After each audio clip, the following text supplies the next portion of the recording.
Living patterns. A pattern is a discernible regularity. Anything repeatedly found sharing the same features, the same color, form, or behavior is considered a pattern. It directly follows that living organisms are patterns found in the environment. This is undeniable. Biological organisms are not just informational patterns, they are literal patterns, recurring entities, structures, and forms found in the environment. Ants are a pattern, with repetition in body form easily observed in a trail of ants. Cockroaches repeatedly appear in swarms when the lights are turned on in a sticky kitchen, even after many were killed the day before. Specific trees with shared features like leaves, flowers, and fruits appear repeatedly throughout a forest, as do blades of grass. It is undeniable that living organisms are regularities found in the environment.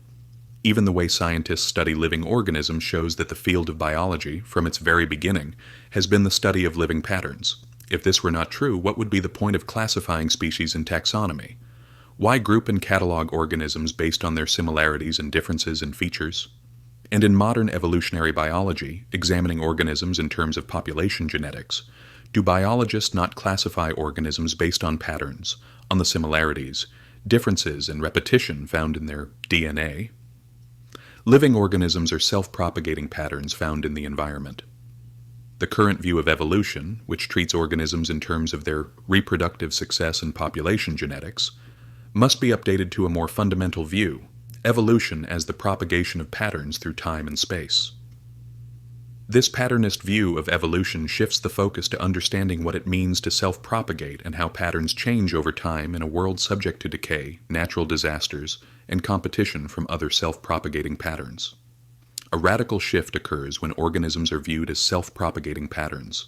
For one, it eliminates the need to treat reproduction as a fundamental principle of evolution.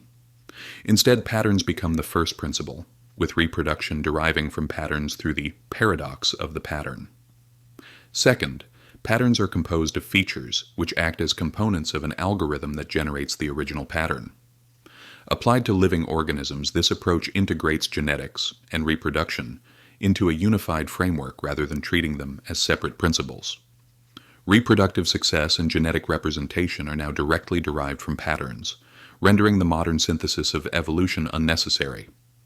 In molecular biology, an organism's physical traits can be traced back to DNA sequences. These DNA sequences operate like an algorithm, the genetic code that links DNA to proteins, leading to the reproduction and development of the organism. The algorithm that transforms a sequence of DNA into a living organism is highly regular and adheres to well-defined patterns. DNA is organized into sets of 3 nucleotides called codons, each coding for a specific amino acid. These amino acids form chains that fold into proteins, ultimately giving rise to an organism's traits. This process of representation is only possible when patterns are understood at a fundamental level. Lastly, by viewing organisms in terms of patterns, reproduction can be generalized beyond biology. For a patternist, the act of reproduction must be expanded to cover a broader array of phenomena, not limited to biological organisms alone. What is missing is a general theory of reproduction, a theory that would include everything from simple replicators like prions, viruses, and bacteria, to mitosis in eukaryotes, to sexual reproduction, to multicellular organisms, and the reproductive strategies of ant and bee colonies. It would also extend beyond biology to manufacturing, covering everything from simple tools like arrowheads to assembly lines, blueprints, and complex objects such as cars, smartphones, and computers. The argument that manufactured goods should be separated from biology, and that there are no similarities between biological processes and manufacturing, is wrong. Manufactured goods are regularities, patterns found in the environment. There are even similarities between a blueprint schematic and DNA, as both serve as representations that can be used to regenerate the original object. When we consider the entire process of manufacturing, we see that goods evolve over time just like living organisms. If we look at the history of computers, we find that computers have evolved and achieved greater complexity over time. The process of evolution is mirrored. A smartphone brand has a lineage traceable to a single prototype. We observe the development of variations, competition among brands, and the extinction of certain computers and manufacturing companies. The process of evolution ceases to be limited to mere biology and is applicable to technology, generalizing evolution across all domains, even extending to the reproduction of ideas and knowledge through the phenomena of books, libraries, media, and universities. Such similarities exist, and for a patternist, they are to be expected. Through patterns, we connect mathematics and algorithms to biology, and biology to manufacturing. The entire field of biology is no longer isolated. There is no longer a magical wall separating life from the rest of the universe. Direct transitions can now be made between inorganic matter and organic matter. The processes, steps, and forces governing this universe that give rise to living organisms are no longer beyond reach, all from understanding what a pattern is. The study of life is the study of living patterns. Living organisms are patterns found within the environment, but we will not stop here. We will go further and define life as anything that can find and make use of patterns.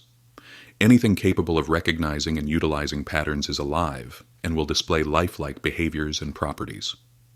For a patternist, intelligence is the search for and utilization of patterns.